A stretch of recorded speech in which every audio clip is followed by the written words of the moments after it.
ಈ ಸ್ಥಳ ಭಾಳ ಪವಿತ್ರವಾದದ್ದು.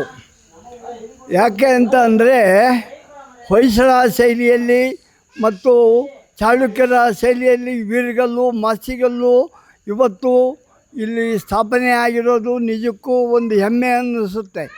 ಈ ಗ್ರಾಮ ಇತಿಹಾಸ ಭರಿತವಾದದ್ದು.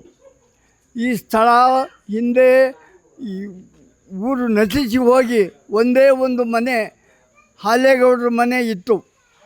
ಆ ಮನೆಯಿಂದ ಇವತ್ತು 100 ಪಟ್ಟು ಮುಂದುವರೆದು ಬಂದಿದೆ.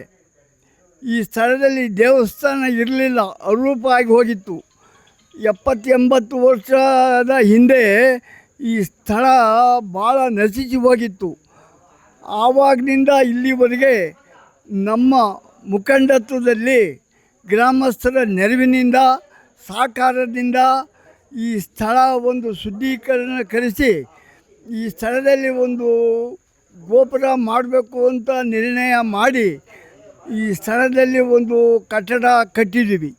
ಅಲ್ಲಿಂದ ಇಲ್ಲಿವರೆಗೆ ನಿರಂತರವಾಗಿ ನಿಸ್ವಾರ್ಥತೆಯಿಂದ ಈ ಸ್ಥಳ ಒಂದು ಲೈಟು ಬಿಲ್ ಆಗಿರ್ಬೋದು, ಒಂದು ಬಣ್ಣ ಆಗಿರ್ಬೋದು, ದೇವಸ್ಥಾನಕ್ಕೆ ಅಮಾವಾಸ್ಯೆ ಹುಣ್ಣಿಮೆಯಲ್ಲಿ ನಿರಂತರವಾಗಿ ಅನ್ನದಾಸೋಹ ನಡೀತಾ ಇದೆ. ಇಂದಿಗೂ ಅಂಥ ಪವಿತ್ರವಾದ ಸ್ಥಳ. ಈ ಸ್ಥಳ ಇಷ್ಟು ಮುಂದುವರೆದು ಬರುತ್ತೆ ಅಂತ ನಾವು ಅಂದ್ಕೊಂಡಿರಲಿಲ್ಲ.